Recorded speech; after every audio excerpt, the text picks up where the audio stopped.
Hello, it's me. Oi, queridos, oi, queridas. Você já percebeu como que a gente tem dificuldade de viver no meio? Ou é tudo ou é nada.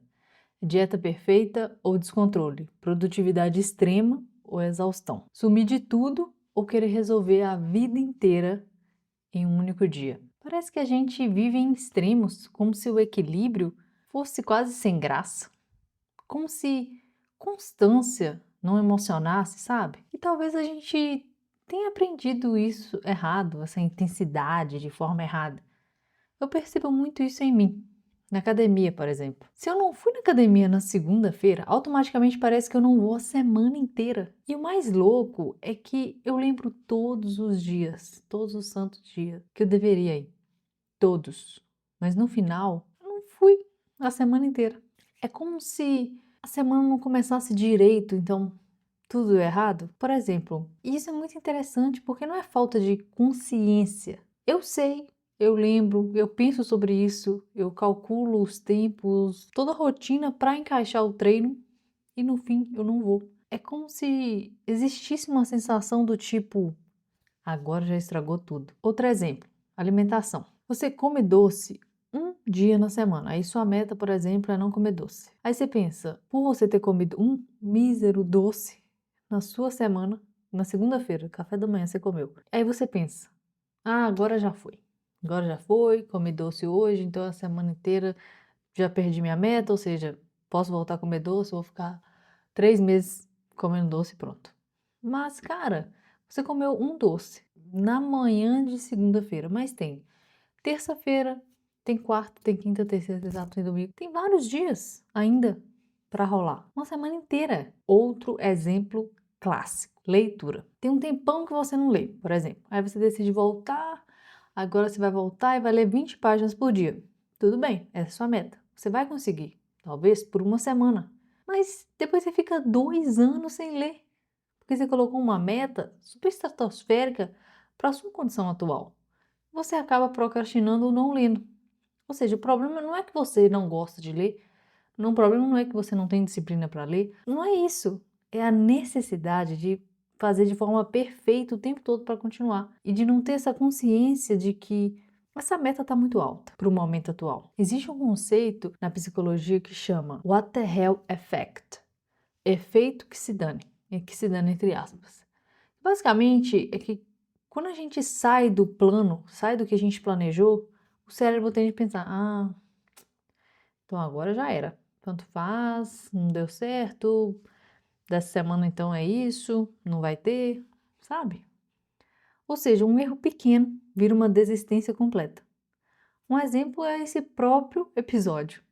Essa é a segunda vez que eu tô gravando. Então veja esses pensamentos automáticos do tipo, ah, nossa, gravou sem áudio, conclusão, não tem podcast essa semana.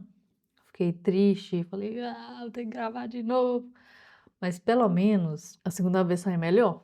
Eu já vou ter treinado, então vai ter saído melhor. Fiquei triste e minha cabeça ficou falando essas coisas comigo. Pensando nisso, dá para eu colocar exemplos de várias e várias coisas. Você atrasa um dia na agenda. Vamos supor que você está usando a agenda como uma ferramenta que você gosta, que você vai começar a usar, que você acredita que ela é boa.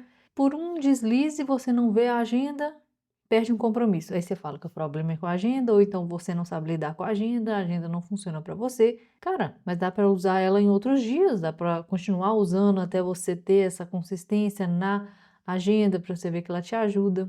Aí a gente acaba o quê? Não dá para usar, não sei usar, não é para mim. Um outro exemplo clássico é perder um dia da rotina. A gente planeja toda aquela rotina perfeita. Acontece imprevistos, a vida é a vida, entendeu? Acontece imprevistos, você não consegue ir, acontece alguma coisa, você tem que realocar seu tempo. Aí você fala assim, ah, não consegui acordar às 5 horas da manhã porque era minha meta, acordei 6, então já era, não sou a pessoa que acorda cedo, sou a pessoa que acorda tarde, não vai ter como eu acordar mais cedo, e é isso, já era. Abandona tudo aquilo que você tinha criado para você fazer. Um outro exemplo que acontece muito comigo. A casa está arrumada, mas começa uma baguncinha aqui, uma baguncinha ali. E aí eu penso, ah, já era, uma bagunça aqui, uma bagunça ali, a casa está toda desarrumada. Ou seja, a forma como a gente fala com a gente representa o que a gente realmente está sentindo. E é o que o cérebro também vai processar. A casa está toda bagunçada? Não, é só a cozinha, é só a sala, é só o seu guarda-roupa, entende? Então você arrumando ali já vai aliviar. Acaba que a gente usa essas frases e vai deixando, "Não, tá tudo desorganizado." Então aí você perde a vontade de arrumar, fica uma zona mesmo e aí já é. Ou seja, fale uma vez e transforma isso na sua identidade. Ah, eu sou desorganizada, eu não consigo manter a organização. Ah, não consigo manter a rotina, eu não sou a pessoa que acorda cedo, não, leitura não é para mim. Então a gente vai criando crenças e identidades que não é necessário. A gente está muito extremista nesse sentido, eu também estou falando para mim. Ou seja, talvez o 8 ou o 80 exista porque o meio termo, ele existe uma certa maturidade emocional. É como se o extremo fosse fácil, porque ele dá a sensação de começo, de controle, de intensidade, transformação, mas a vida real, ela é construída no meio. Ela é construída na continuidade. E ao mesmo tempo, eu não acho que intensidade seja ruim. Não acho ruim. Eu acho incrível. Pessoas intensas, elas criam, elas sentem, elas vivem, elas sonham com muito mais força, muito mais intensidade. Ó, vou fazer um exemplo aqui. O fogo. O fogo não é um problema, mas considerando um incêndio, em que o fogo ele tomou várias direções, começou um foco aqui, um foco ali, o vento dispersa. Essa falta de direção do fogo atrapalha e acaba incendiando e a gente fazendo com que a gente perca o controle. Ou seja, o incêndio sem direção, ele é um problema. Mas a gente pode usar o fogo para cozinhar uma comida, para aquecer uma casa, para mover motores, carros, por exemplo. Ou seja, o fogo, que é intenso, é bom nesse sentido. E ele é ruim quando não tem direção, no exemplo de um incêndio. Ou seja, ao mesmo tempo que ele pode ajudar a resolver um problema específico, ele pode destruir tudo, destruir uma floresta. O fogo não é um problema, a direção é. Então, talvez a gente tenha que mudar a forma da gente perguntar, ao invés de a gente se culpar. Eu deveria parar de ser tão intensa, eu deveria não ser assim, assado. Ao invés da gente perguntar isso, a gente pode perguntar: como que eu direciono essa intensidade que eu tenho? Por exemplo, ao invés de pensar, vou treinar perfeito a semana inteira. Cara, isso aí é uma carga emocional gigante. Vou treinar perfeito a semana inteira? Gente, a vida não é perfeita. Vai acontecer uma coisa ou outra que vai desviar você. Você fala que vou 5 horas da manhã, você acorda 5 e 1. Já era. 5 e 1 já era.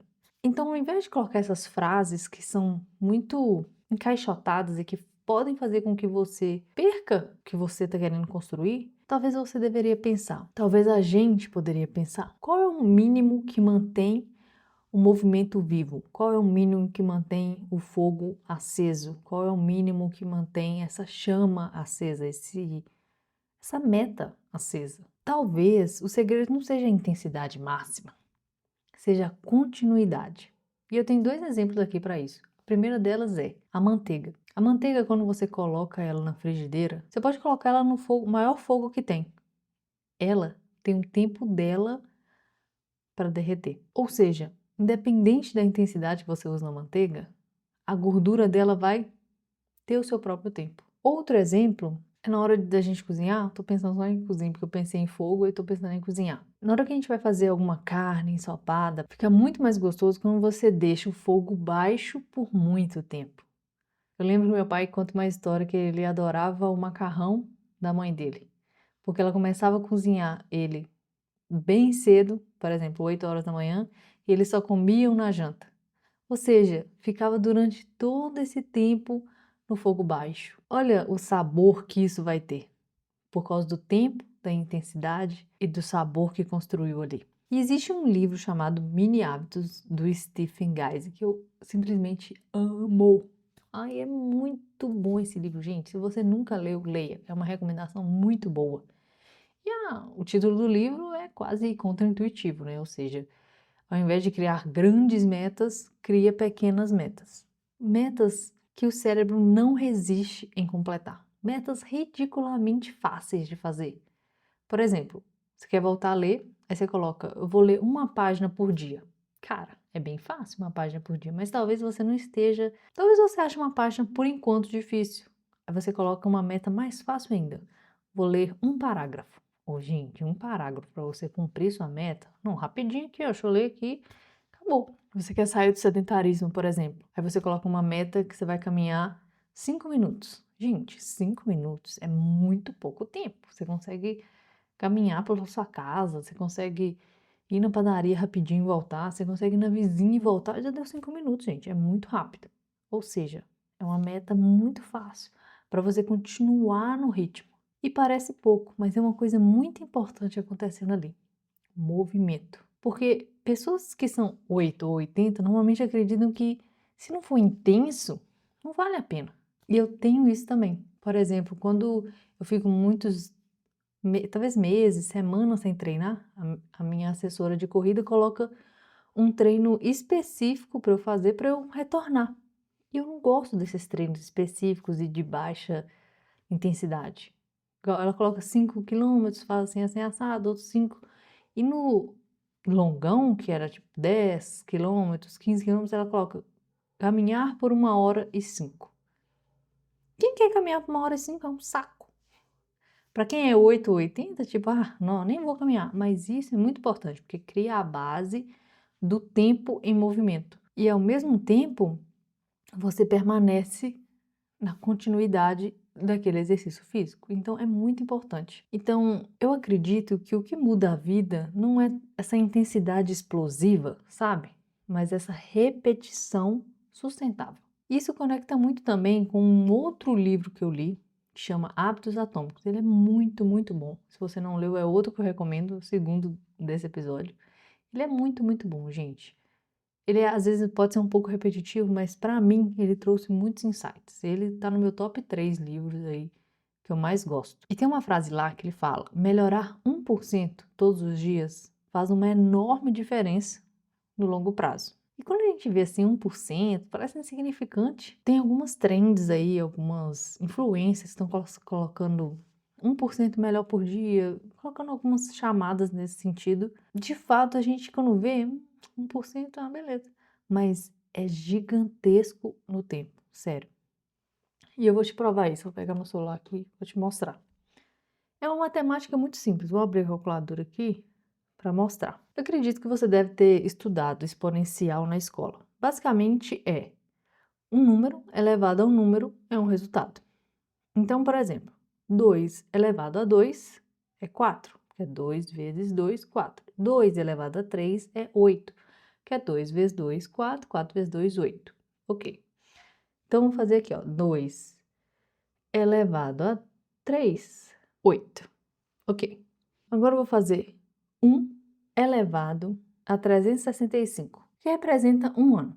É igual a 1. Ou seja, se você fizer uma coisa por 365 dias, você vai manter. Ok, perfeito.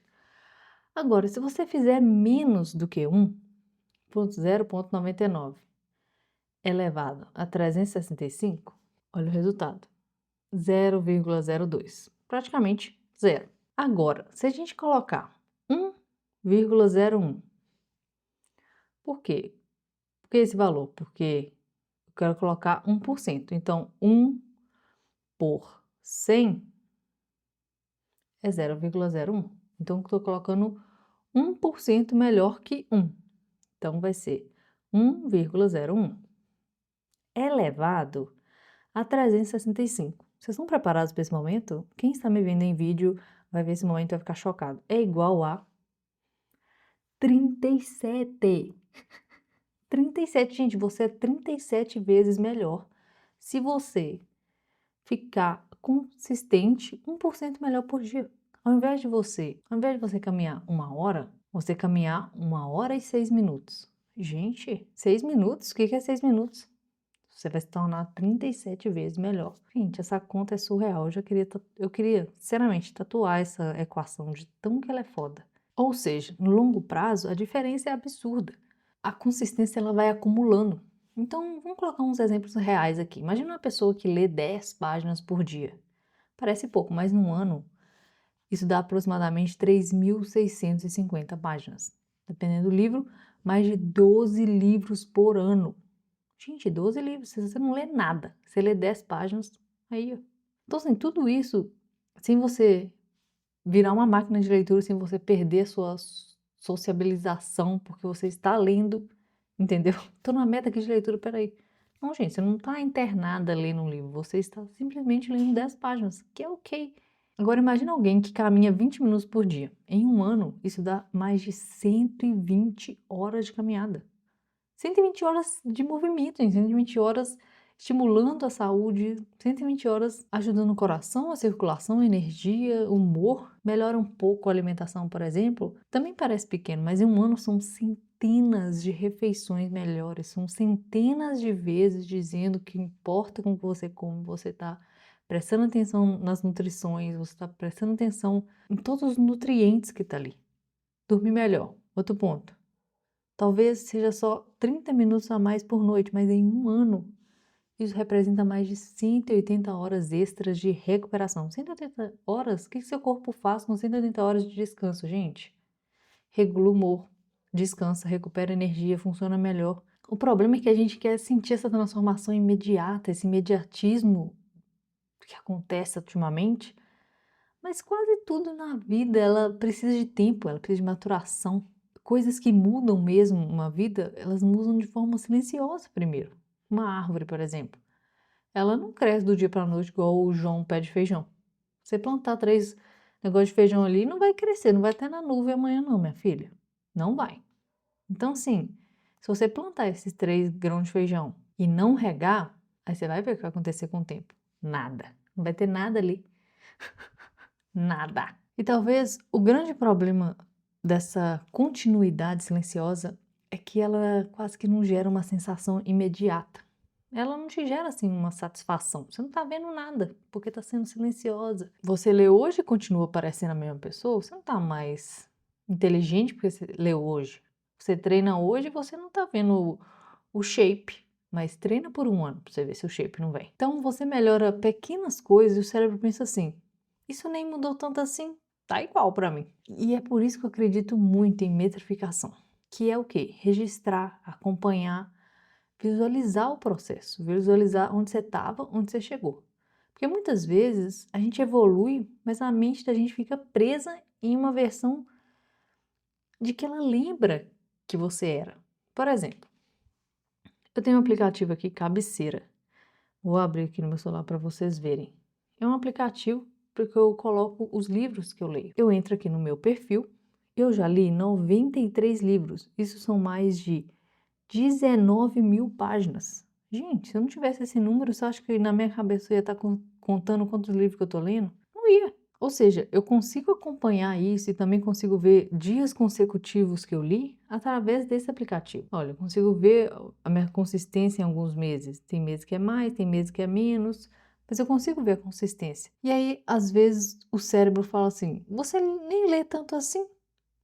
Mas olha que eu tenho registros. Quando você tem um registro, fala assim, até que você lê bem. Outro aplicativo que está bem na moda ultimamente é o Gym Rats, né? Eu adoro ele para acompanhar essa evolução também dos treinos, saber que dia que eu treinei, o que que eu fiz, as minhas informações, né? A frequência, a minha sequência, o dia que eu sempre vou, o dia que eu nunca vou. E parece que essa constância visual, ela é muito boa também. Então aqui eu consigo ver que esse ano eu já fui 54 dias e fiz 63 check-ins, quer dizer que em um dia ou outro eu fiz mais de um exercício, então aí considerou 2 check-ins. Então aqui eu consigo ver. Se não fosse esse aplicativo, eu nem saberia falar quantos dias que eu fui no ano na academia. Você sabe falar? Você tem um rastreador desse? Você tem uma forma de metrificar as coisas que você faz? Isso é muito importante, muito. Porque assim, a revolução, ela acontece devagar. Tão devagar que a mente não acompanha. Esses dias eu estava conversando com uma amiga e é exatamente isso que ela me falou. Ela perdeu 30 quilos. Simplesmente 30 quilos. E mesmo depois de tudo isso, ela ainda se sentia a mesma pessoa. Como se nada tivesse mudado. Ela sentia que o corpo dela era normal, igual era há 2, 3 anos atrás. Até que a personal dela mostrou uma foto de antes, uma foto de depois. Para ela comparar e ver que, olha, você era assim, agora você tá assado.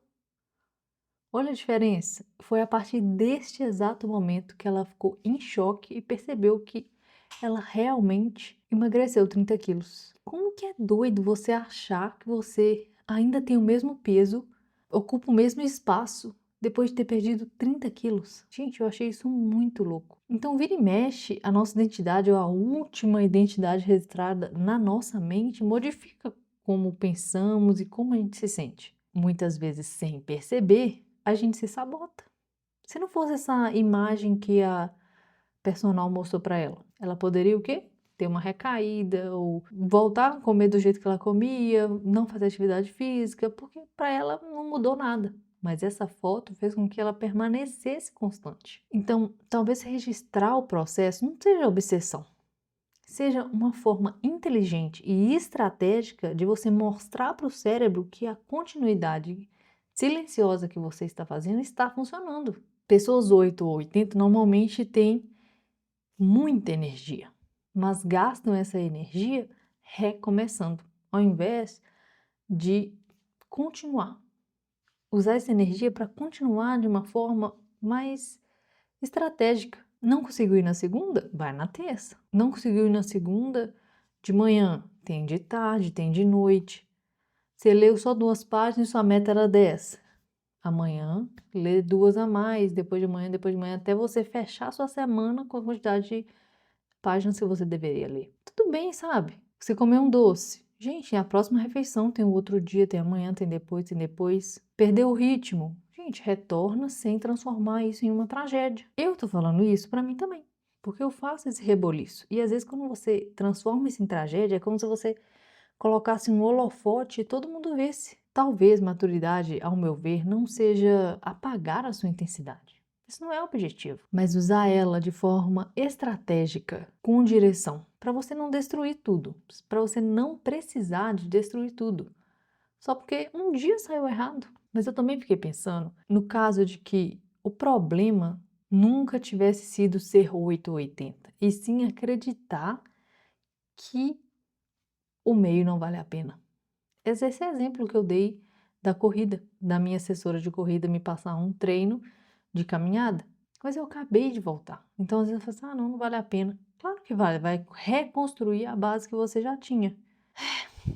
Talvez o segredo não seja deixar de ser intensa, como eu falei. Talvez seja parar de transformar pequenos desvios naturais da vida em finais definitivos, em crenças, é isso que eu sou, agenda não serve para mim, atividade física não serve para mim, leitura não serve para mim. Porque no fim, a vida não muda no extremo, ela muda na continuidade. Me fala, você está registrando as suas metas, a sua evolução? Te vejo no próximo episódio. Bye, bye!